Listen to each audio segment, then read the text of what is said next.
Assalamualaikum warahmatullahi wabarakatuh.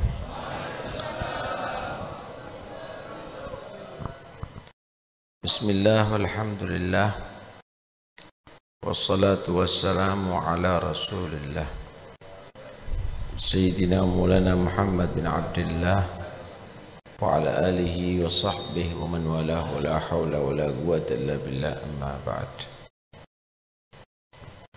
Para habaib, para ulama yang saya hormati, yang saya cintai, khususnya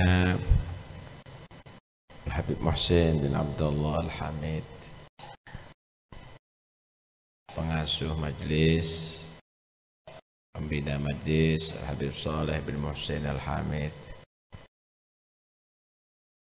akhi fillah walillah Kiai Al-Had Faisal bin Munir, segenap takmir masjid yang saya hormati, kepala desa, Kurati yang saya hormati, panitia penyelenggara, hadirin dan hadirat yang dirahmati Allah Subhanahu wa taala.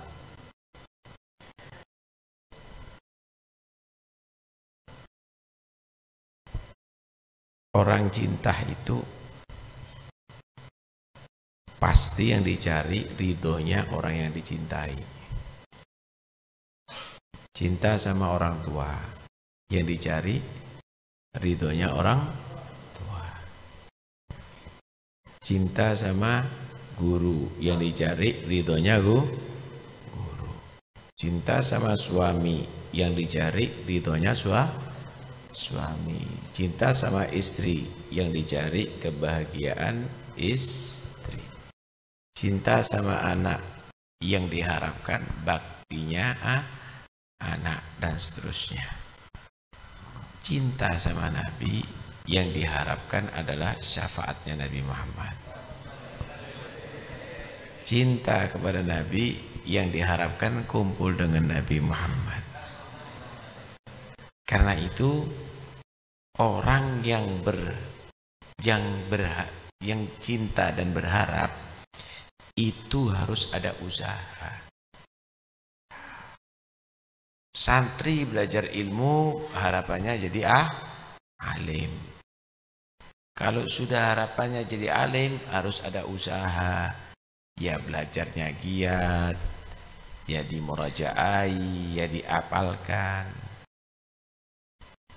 Pasien sakit berangkat ke dokter, harapannya adalah untuk sembuh.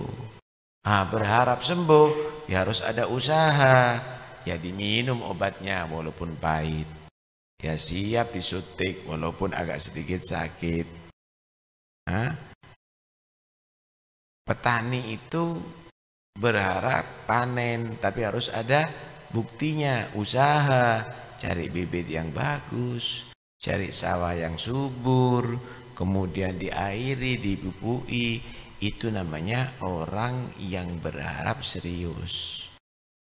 Nah, sampai cinta sama Nabi, berharap syafaatnya Nabi, harus ada usaha. Usahanya apa? Nurut dengan ajaran Nabi, nurut dengan ajaran Rasulullah. Selalu bersolawat kepada Nabi, menghidup-hidupkan sunnahnya Nabi Muhammad sallallahu alaihi wa alihi wasallam. Masya Allah. Begitu saudara. Kira-kira sampean menilai apa kalau ada orang berharap jadi alim tapi nggak belajar atau malas belajar? Nggak waras ini orang. Pasien sakit tapi dia nggak mau minum obat, padahal dikasih obat sama dokternya. Nggak beres ini orang. Anak berharap ridhonya orang tua tapi nggak bakti, nggak beres itu anak durhaka. Ada orang berharap kumpul sama Nabi, mendapatkan syafaatnya Nabi, tapi nggak nurut sama Nabi. Inilah nggak beres. Nah, karena itu ayo nurut sama Rasulullah, nurut sama Nabi Muhammad SAW. Nabi pernah berkata begini, kullu ummati yadkhulunal jannah. Semua umatku ini masuk surga. Masya Allah. Semua umatku ini masuk surga, yang ada di Werati, yang ada di Ngerongan, yang ada di mana lagi, semuanya masuk surga. Illa man aba, kecuali yang nolak. Ada nggak yang lebih bodoh nolak diajak masuk surga sama Nabi? Ada kira-kira orang yang lebih bodoh di Werati ini, di Kejayaan ini, dijak masuk surga sama Rasulullah tapi nolak? Paman ya'ba ya Rasulullah. Siapa orang yang nolak masuk surga ya Rasulullah? Man ata'ani dakhalal jannah wa man asani faqad aba. Yang taat sama aku, kata Nabi, berarti mau tak ajak masuk surga.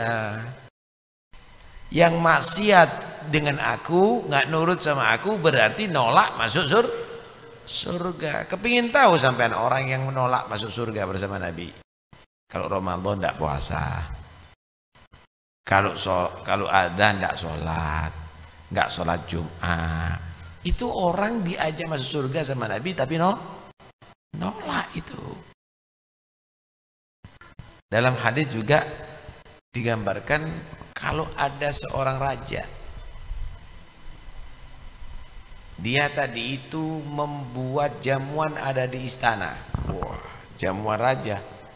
Mulai ikan laut, ikan darat, ikan udara, ikan planet, ada semuanya sudah. Makanan nikmat semuanya, buah-buahan semuanya ada. Kemudian memerintahkan satu orang, orang yang ada di luar istana, ajak semuanya masuk, buka pintu istana.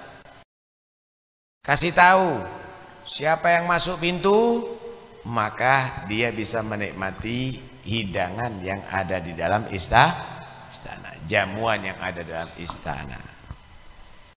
Orang tadi itu ngajak, manusia semuanya yang ada di luar, diundang raja masuk ke dalam istana untuk menikmati isinya. Ayo masuk.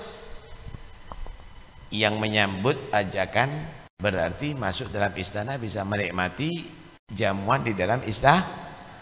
Tapi yang nggak mau dengarkan, ya berarti salah siapa? Diajak masuk dalam istana, suruh menikmati jamuan dalam istana, tapi dia tidak menyambut. Salah siapa? Salah orang itu sendiri. Begitulah juga Allah menciptakan surga yang di dalamnya ada kenikmatan yang luar biasa. Kemudian diperintahkan Nabi Muhammad untuk ajak mereka tadi itu masuk surga. Dengan ajaranmu, dengan taat kepadamu, dengan mengikuti akhlakmu. Yang mau mendengarkan ajakan Nabi masuk surga. Yang enggak mau, ya salahnya sendiri. Ya ayyuhalladzina amanu istajibu lillahi walir rasuli idza da'akum lima yuhyikum. Masya Allah. Begitulah para sahabat Rasulullah sallallahu alaihi wasallam, ya. Pernah satu sahabat ini khidmat sama Nabi. Kalau Nabi itu masuk masjid, sendalnya dibawa. Nanti sebelum keluar disiapkan sendalnya. Tongkatnya dibawakan. Alhasil khidmat sama Rasulullah. Orang itu kalau khidmat untung gede, Pak. Akhirnya Nabi SAW melihat orang ini khidmat semuanya dalam segala hal, dipanggil sama Rasulullah. Salni, minta sama aku. Minta apa? Kau minta apa sama aku? Kata Rasulullah. Disuruh minta sama Nabi. Selamat bukan orang Kejayaan. Selamat bukan orang Wonorejo. Bukan orang Werati, bukan orang Linggo, bukan orang Kelangrong. Kalau orang kita minta, toko saya ya Rasulullah doakan laris, sawah saya doakan panennya, ternak saya doakan, terus gitu. Tapi orang ini nggak mikir ke sana. Dia merasa kenikmatan yang paling besar itu kalau kumpul sama Rasulullah, kalau selalu melihat sama Rasulullah. Yang diminta satu, as'aluka murafaqataka fil jannah. Saya minta ya Rasulullah sekalipun di surga tetap bareng sama sampean, tetap kumpul sama Anda, nggak mau pisah. Surga tapi nggak dekat sama Nabi. Di dunia dekat sama Nabi, lebih nikmatan di dunia, saudara.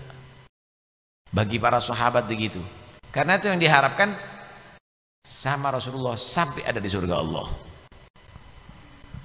Kemudian Nabi SAW diam. Setelah itu Nabi menjawab, "A'inni bi kathratis sujud." Tak doakan kamu, tapi bantu aku.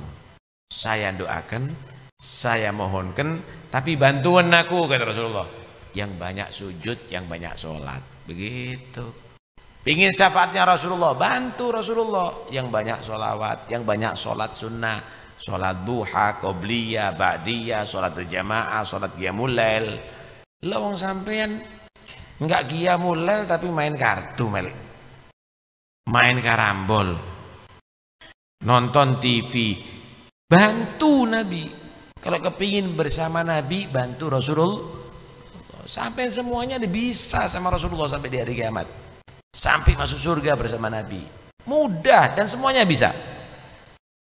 Ada satu hadis Nabi berkata begini, "Man ahya sunnati faqad ahabbani, wa man ahabbani kana ma'i fil jannah." Siapa orang yang menghidupkan sunnahku, berarti dia benar-benar membuktikan cintanya kepada aku. Siapa terbukti cintanya kepada aku, bersama aku ada di surga.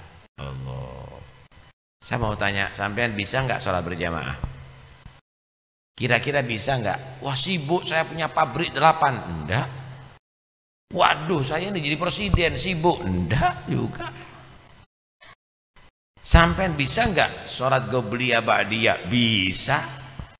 Sholat duha bisa, qiyamul lail bisa, baca Quran bisa, semuanya bisa. Siapa orang yang hidupkan sunnahku, maka benar-benar terbukti cintanya kepada aku. Kalau sudah terbukti cintanya sama aku, bukan ada di dunia, sampai ada di surga bersama aku, kata Rasulullah. Bersama-sama gubernur, bersama-sama bupati, walaupun sebentar difoto, dipajang. Anak-anaknya, cucu-cucunya ceritani, ini mbahmu dulu sama gubernur. Padahal belum tentu gubernurnya masuk surga. Tapi sampai diajak sama Rasulullah, bersama aku di surga. Bukan dengan gubernur, bukan presiden, tapi bersama Nabi Muhammad. Bukan hanya di dunia, tapi di surga. Bukan sebentar, tapi selama-lamanya.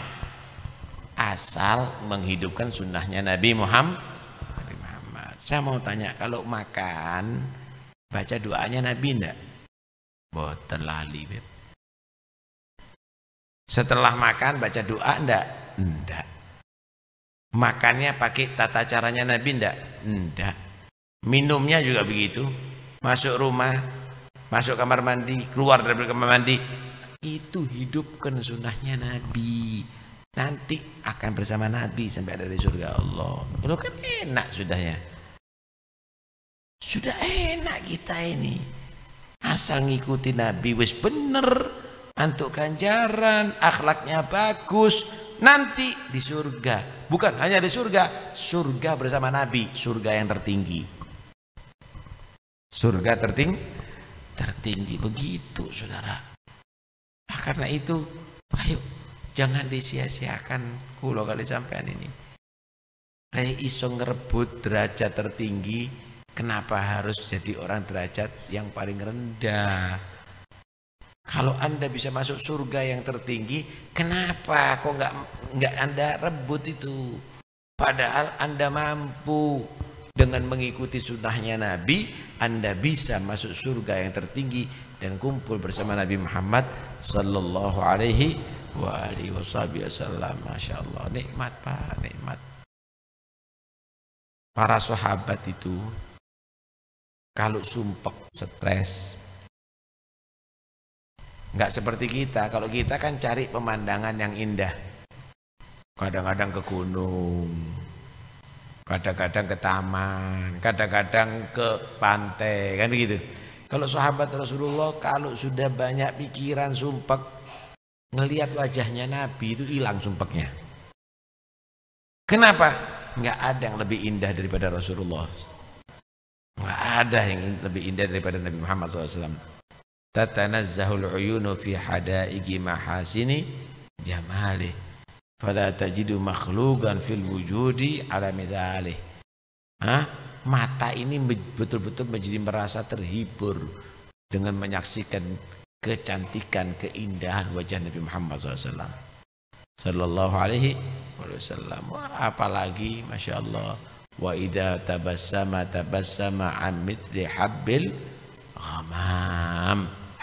Kalau Nabi itu senyum, Masya Allah, senyumannya itu sejuk, bukan seperti hujan yang deres yang banyak petirnya, tapi seperti rintik-rintik yang kecil, sejuk, artinya enak, dingin di dalam hati, betul-betul merasa puas orang yang memandangnya. Dan Nabi tidak pernah nggak senyum, selalu senyum Rasulullah Shallallahu Alaihi Wasallam. Itu yang dinikmati oleh sahabat Nabi. Karena itu para sahabat nggak minta surga aja, tapi minta surga yang bersama Nabi Muhammad. Masya Allah. Ada satu sahabat, dia tadi itu pernah bertemu dengan Rasulullah. Setelah ketemu sama Nabi, dia masuk kebunnya, ada kabar Rasulullah meninggal dunia. Langsung orang tadi itu mohon, ya Allah, butakan mataku sehingga tidak ada yang aku lihat setelah memandang Nabi seorang pun setelah itu. Langsung buta saat itu, dan dia bersyukur kepada Allah. Kenapa? Terakhir yang dilihat adalah Muhammad Rasulullah. Sehingga dia lupa dengan wajah yang lainnya, hanya wajahnya Nabi yang ia ingat. Gitu saudara. Orang kalau sudah cinta adalah hilang dengan segala-galanya, lupa dengan segala-galanya. Cinta kepada Nabi Muhammad itu adalah bentuk cinta kita kepada Allah. Taat kepada Nabi Muhammad itu adalah bentuk taat kita kepada Allah. Ngikuti Nabi Muhammad itu adalah satu bentuk kita tagarrub ilallah. Karena itu ayo, maulidnya sudah sering dibaca. Ya enggak? Ada maulid tiba, ada syaraful anam, ada azab, ada maulid samtud duror, sudah sering dibaca. Maulidnya sering dibaca. Yang paling penting sekarang kualitas bacaannya kita. Ya, ojo hanya sekedar dadi wong maca maulid seperti koyok maca dongeng. Tapi jadikan itu adalah untuk menimbulkan cinta, rindu kepada Nabi, semangat untuk bisa mengikuti ajaran Nabi, semangat untuk bisa mengikuti sunnah-sunnahnya Nabi Muhammad Sallallahu Alaihi Wasallam. Pun terakhir saya mengingatkan, manusia itu harus bertanggung jawab daripada segala yang diperbuat dan segala yang diucapkan. Paham ya? Tak ulangi ya. Sing kon tulis harus dipertanggungjawabkan oleh Allah. Karena itu nulis yang benar. Yang kamu perbuat itu harus dipertanggungjawabkan kepada Allah. Karena itu perbuat yang benar. Yang kamu ucapkan juga harus dipertanggungjawabkan di hadapan Allah. Karena itu ucapkan yang benar. Ojo ucap salah, bahaya.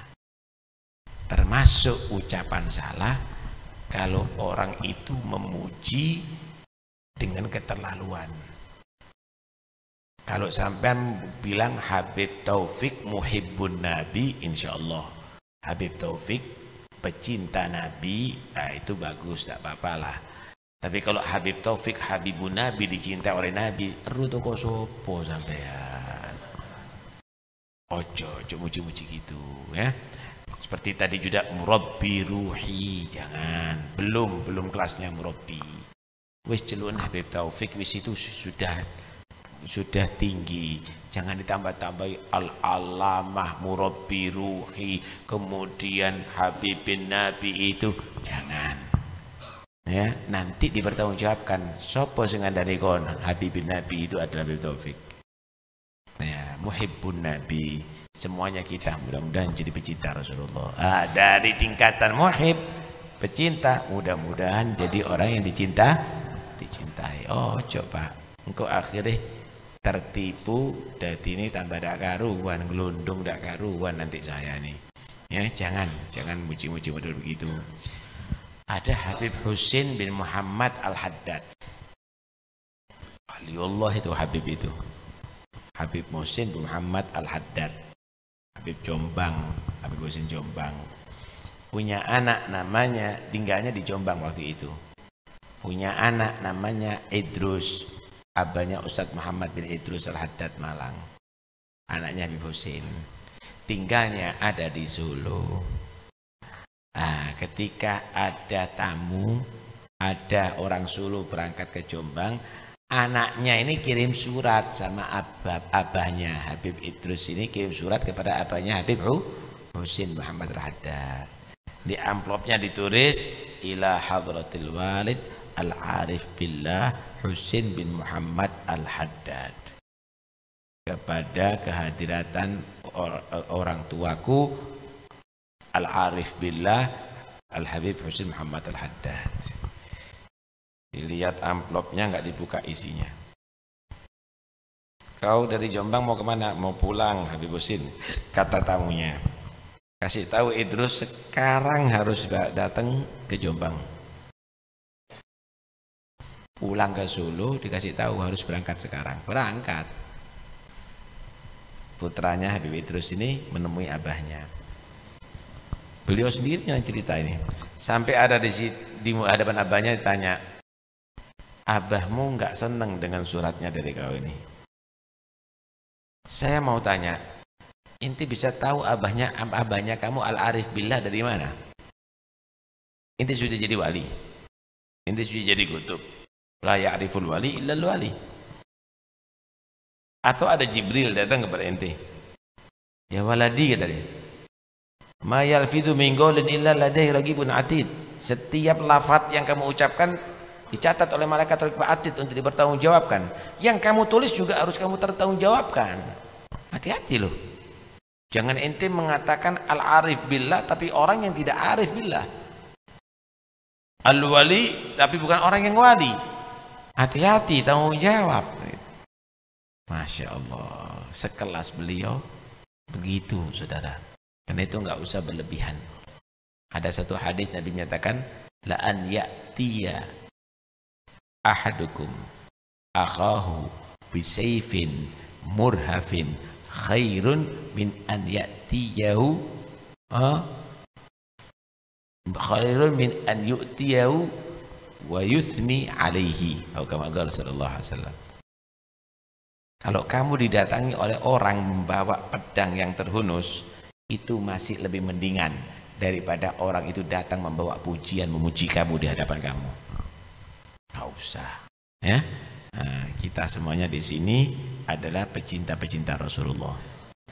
Harapannya bukan hanya sekedar menjadi pecinta, tapi berharap mudah-mudahan menjadi orang yang dicintai oleh Nabi. Podo kulo kali sampeyan iki, podo butune yang Kanjeng Nabi Muhammad, kulo kali sampeyan podo cilike, podo nggak duwe opo-opo, tapi berharap mudah-mudahan insya Allah yang ada ini bisa menjadi modal kita di hari kiamat, bisa bertemu dengan Nabi, kumpul dengan Nabi. Mudah-mudahan semuanya diampuni oleh Allah Subhanahu wa Ta'ala. Apabila ada kesalahan, mohon maaf yang sebesar-besarnya. Wassalamualaikum warahmatullahi wabarakatuh.